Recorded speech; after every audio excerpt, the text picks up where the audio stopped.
आजकल टीवी के माध्यम से लोगों को बहुत बताया जा रहा है कि म्यूचुअल फंड सही है।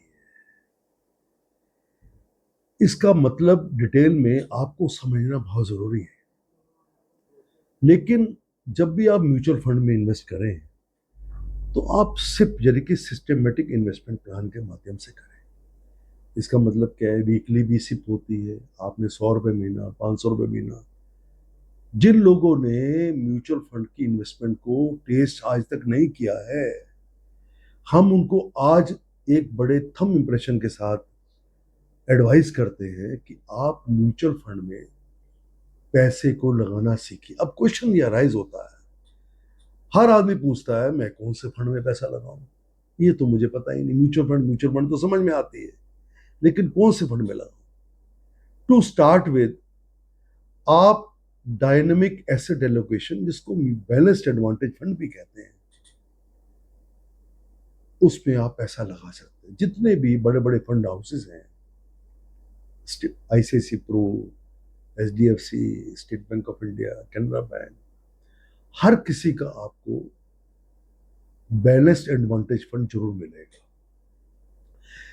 इस फंड में कंसिस्टेंट परफॉर्मेंस क्यों आती है, कैसे ये फंड वर्क करता है, ये आपको हम आज समझाना चाहेंगे।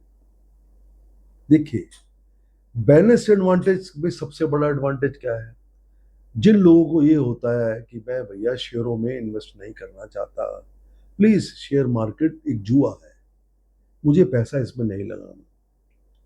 शेयर मार्केट एक जुआ तो नहीं है, प्रोवाइडेड आप इसको सिस्टमेटिकली इन्वेस्ट करें और तरीके से पैसा लगाएं। लेकिन क्योंकि आपको इसकी नॉलेज नहीं है, इसलिए आपके लिए बहुत बड़ा गैम्बल है।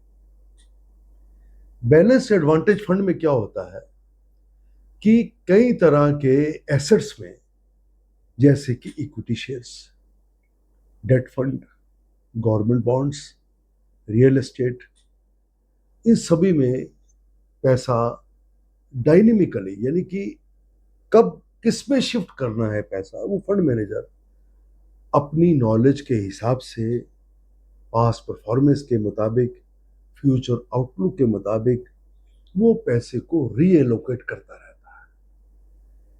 कभी कभी ऐसा होता है कि इक्विटी मार्केट में 65% भी लगाता है, लेकिन जैसे इक्विटी मार्केट पीक पे पहुंच जाएगी, वो इक्विटी से पैसा निकाल के डेट में डाल देंगे।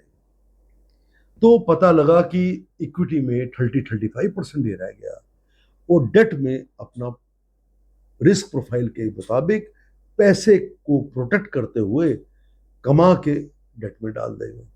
कुछ पैसा जब समझेगा कि रियल एस्टेट में डालना है, तो रियल एस्टेट में भी डाल देगा, गोल्ड में भी। कहने का मतलब ये है कि वो फंड को इस हिसाब से मैनेज करता है कि उस फंड को हमेशा आपको कंसिस्टेंटली पॉजिटिव 2 डिजिट में ग्रोथ देता रहे, और देता रहता है। हम आपको छोटा सा एक एग्जांपल देते हैं कि आईसीआईसी प्रूडेंशियल का जो बैलेंस एडवांटेज फंड है, इसमें हमने भी पैसा लगाया और ये देखा कि पिछले एक साल की इसकी रिटर्न 22.77% है, जैसे कि हम स्क्रीन पे भी आपको बता रहे हैं। और जब से ये फंड लॉन्च हुआ है, तब से ये फंड जनवरी 1 2013 में लॉन्च हुआ था, तब से इसने 13.49% की consistent average annual return the है।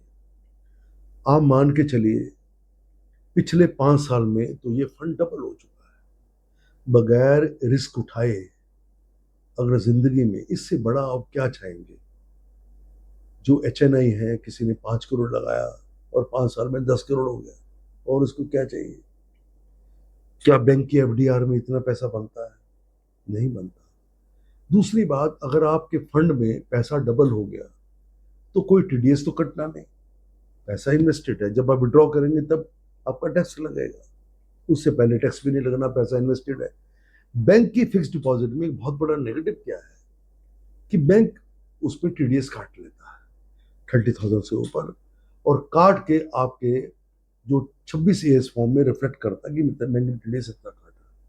यानी कि आपका जो टीडीएस है, आपका पैसा बैंक की एफडीआर में ही पड़ा हुआ है, लेकिन आपका टीडीएस कट जाएगा और टैक्स भी कट जाएगा, और आपको एनुअल इनकम में वो रिफ्लेक्ट करेगा, और आपको शो भी करना पड़ेगा कि मेरे को बैंक की एफडीआर के ऊपर इतना ब्याज कमाया है।